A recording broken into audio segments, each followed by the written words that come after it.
भगवान श्री कृष्ण को नमस्कार करते हुए आप सभी का अनंत एकेडमी ऑफ मैथमेटिक्स में स्वागत है। देखिए, गुरुग्राम यूनिवर्सिटी की बीएससी फोर्थ सेमेस्टर में इस बार बुक है सीक्वेंस एंड सीरीज। उसमें एक्सरसाइज 6.1 जिसमें रेशियो टेस्ट है, जिसे हम डी एलम्बर्ट रेशियो टेस्ट के नाम से जानते हैं। क्वेश्चन नंबर 1 में 4 पार्ट्स हैं एक्सरसाइज 6.1 में। तो सबसे पहले तो देखिए, आपके पास जो डी एलम्बर्ट रेशियो टेस्ट है एक्चुअल में होता क्या है, पहले तो आप उसको समझ लीजिए। ए एन को हम ए एन प्लस वन से डिवाइड करेंगे और लिमिट ले लेंगे एन टेंस टू इन्फिनिटी। इसकी एक वैल्यू आएगी, उसे हम एन एल से डिनोट करेंगे। अगर एल ग्रेटर देन वन है तो ही सीरीज जो है कन्वर्जेंट कहलाएगी, लेस देन वन है तो डाइवर्जेंट हो जाएगी, और अगर इक्वल टू वन आ जाए तो वो केस फेल हो जाता है। ठीक है, और इन्फिनिटी आ जाए तो infinity automatically greater than one माना जाता है, होता ही है वो ग्रेटर देन वन, तो वो कन्वर्जेंट के केस में आ जाएगा। तो सबसे पहले तो देखिए, हमारे पास जो फर्स्ट क्वेश्चन है उसमें ये दे रखा है वन।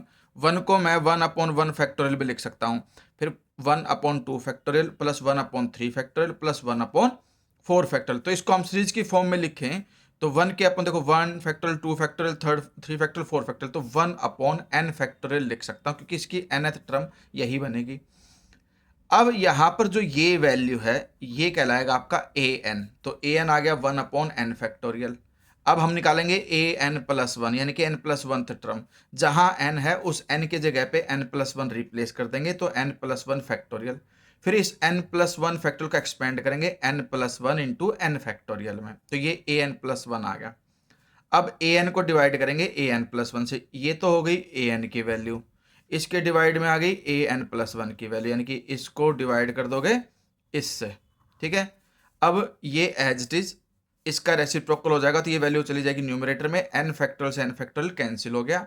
अब हम क्या करेंगे, लिमिट लेंगे n tends to infinity a n divided by a n plus one which is equal to infinity. क्यों आया इन्फिनिटी? क्योंकि यहाँ पर सिर्फ n प्लस वन बचा, इसमें जैसे ही मैं n की वैल्यू इन्फिनिटी रखूंगा तो इन्फिनिटी प्लस वन इन्फिनिटी ही होगा, और इन्फिनिटी ग्रेटर देन वन होता है। तो therefore series n equal to 1 to infinity a n convergent by ratio test. ठीक है, अब सेकंड जो हमारे पास इसका पार्ट आता है वो ये है 1/2 प्लस 1/3 प्लस 1/5। ऑलरेडी इन्होंने nth टर्म बना करके दे रखी है 2 की power n minus one plus one. ठीक है, तो इसमें ये आपके पास ए एन कहलाएगा, और इसको इस फॉर्म में लिख सकते हो summation n equal to 1 to infinity 1/2 power n minus one plus one. तो ये तो ए एन आ गया। ए एन प्लस वन निकालने का तरीका यह है कि जहां n दिखे उस n की जगह पे n प्लस वन लिख दो, माइनस वन ये एज इट इज है। नेक्स्ट स्टेप में माइनस वन से प्लस वन कैंसिल, 1/2 की पावर n बच जाएगा, और प्लस में ये वन, तो 1/2 पावर n प्लस वन, क्योंकि ये इससे कैंसिल हो गया, 2n बचा और प्लस वन। ठीक है, अब वही रूल करोगे, ए एन को डिवाइड करोगे ए एन प्लस वन से। ये तो ए एन की वैल्यू है, ये ए एन प्लस वन की वैल्यू है, तो ये न्यूमरेटर में चली जाएगी, यानी कि 2 की पावर n प्लस वन, और डिनोमिनेटर में बच जाएगा 1/2 की power n minus one plus one. ठीक है, अब मैंने क्या किया कि जो ये वैल्यू है इसमें से 2 की पावर n कॉमन लिया। कॉमन लेने का मतलब होता है उससे डिवाइड करना, तो 2 की पावर n को 2 की पावर n से डिवाइड करोगे तो 1 बचेगा, और 1 को डिवाइड करोगे तो 1/2 पावर n, और 2n कॉमन आ चुका था इसलिए बाहर लिखा। सेम वे में नीचे जो टर्म है उसमें से आप 2 की पावर n कॉमन लोगे, तो 2 की पावर n कॉमन जाने पे 2 की माइनस वन और प्लस में 1/2 की पावर n बच जाएगा बाहर। ये दोनों ऊपर नीचे कैंसिल हो गए। अब जो बच गया उसमें हम limit n tends to infinity लेंगे, limit n tends to infinity a n upon a n plus one. अब देखिए हमारे पास ये बचा, इसको मैंने पहले लिख दिया। अगले स्टेप में हम इन्फिनिटी रखेंगे, तो 2 पावर इन्फिनिटी इन्फिनिटी होता है, 1 अपॉन इन्फिनिटी की वैल्यू जीरो, तो 1 प्लस जीरो तो यहाँ, और ये 2 की power minus one as it is, plus में ये जीरो हो जाएगा क्योंकि 1 अपॉन इन्फिनिटी जीरो। अब 1 के अपॉन में 2 की पावर माइनस वन बचा, ऊपर जाएगा तो 2 की पावर प्लस वन हो जाएगी, और 2 जो है ग्रेटर देन वन होता है। ग्रेटर देन वन होने की वजह से बाई रेशियो टेस्ट या by D'Alembert's ratio test series n is equal to 1 to infinity a n is equal to में दिस, जो क्वेश्चन है वो लिख दोगे और कन्वर्जेंट लिख दोगे। ठीक है, इसके बाद हम आते हैं थर्ड पार्ट पे। थर्ड पार्ट क्या कहता है उसको देखिए। थर्ड में यह है, इसको 1 को मैं वैसे ही लिख सकता हूँ भाई, ऊपर 1 फैक्टोरियल और नीचे 1 की पावर 1 लिखा जा सकता है। तो आप ध्यान से देखिए, 1 की पावर 1 फर्स्ट टर्म में, सेकंड में 2 की पावर 2 और ऊपर 2 फैक्टोरियल, थर्ड टर्म में 3 फैक्टोरियल और 3 की पावर 3 है, तो इसका मतलब nth टर्म में n फैक्टोरियल अपॉन में n की पावर n होगा। ठीक है, अब नेक्स्ट स्टेप में an तो आ गया n factorial divided by n की पावर n, और an प्लस वन का मतलब जहाँ n है वहाँ n प्लस वन, और ब्रैकेट में लिख के फैक्टर लगा देना n प्लस वन फैक्टोरियल। नीचे n की जगह पे n प्लस वन और पावर में भी n की जगह पर n प्लस वन। अब इस n प्लस वन फैक्टोरियल को ब्रेक कर दिया n plus one into n factorial में। डिनोमिनेटर में n प्लस वन की पावर n अलग और n प्लस वन की पावर वन अलग। अब ये an हो गई, ये an प्लस वन। अब an को an प्लस वन से डिवाइड करेंगे, तो देखिए an की वैल्यू है n फैक्टोरियल अपॉन में n की पावर n, ये इनटू में क्यों लिखा मैंने, इसका रेसिप्रोकल करके लिख दो, क्योंकि डिवाइड करते हैं तो रेसिप्रोकल होकर के मल्टीप्लाई हो जाएगा। तो जो डिनोमिनेटर है वो ऊपर लिख दो और जो न्यूमरेटर है वो नीचे लिख दो। फिर n प्लस वन से n plus one cancel, n factorial से n फैक्टोरियल कैंसिल।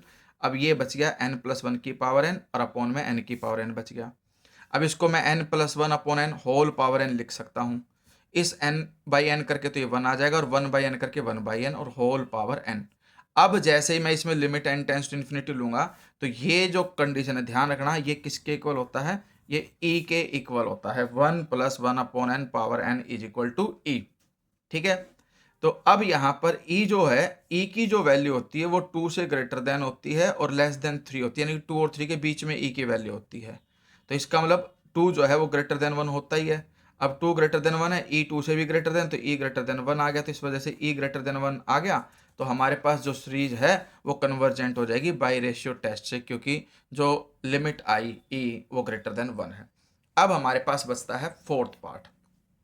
ठीक है, इसमें हम कैसे करेंगे वो देखिए, p हमें पॉजिटिव गिवन है, 1 plus 2 power p upon 2 factorial, तो इस 1 को मैं 1 की पावर p अपॉन 1 फैक्टोरियल लिख सकता हूँ। तो आपके पास एक सीरीज बन जाएगी सीक्वेंस में, और ये 1 2 3 4 सभी की पावर p है तो n की पावर p आएगी।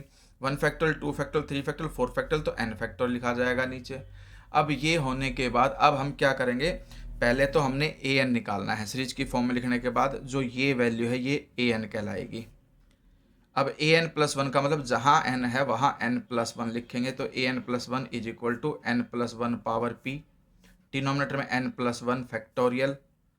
ठीक है, अब ये कंडीशन आने के बाद इसने इसको फिर से ब्रेक कर दिया, n प्लस वन फैक्टोरियल को n plus one into n factorial में ब्रेक हो गया। अब an यानी कि ये रहेगा और इसके अपॉन में an प्लस वन, तो ये रेसिप्रोकल होकर के मल्टीप्लाई हो जाएगी कंडीशन, यानी कि n power p upon n factorial, और डिवाइड में था तो रेसिप्रोकल होकर के n plus one n factorial तो आ जाएगा न्यूमरेटर में, और डिनोमिनेटर में आ जाएगा n plus one power p नीचे, n फैक्टोरियल से n फैक्टोरियल कैंसिल। ठीक है, अब हमारे पास ये बच गया n की पावर p है और डिनोमिनेटर में n प्लस वन की पावर p है, तो होल पावर p अलग कर दी मैंने और n प्लस वन यहाँ लिख दिया। ठीक है, ये कंडीशन को मैंने किस तरह से किया, n upon n plus one को मैं 1 के अपॉन अगर लिखूँ तो वो इस तरह से लिखा जा सकता है, यानी कि एक प्रकार से इसका रेसिप्रोकल करके लिख सकता हूँ मैं 1 upon n plus one upon n, और इसकी पावर p और n प्लस वन। इससे हमें फ़ायदा ये मिलेगा कि इसको जब सेपरेट सेपरेट डिवाइड करूँगा तो n अपॉन n तो 1 और 1 अपॉन n अलग से।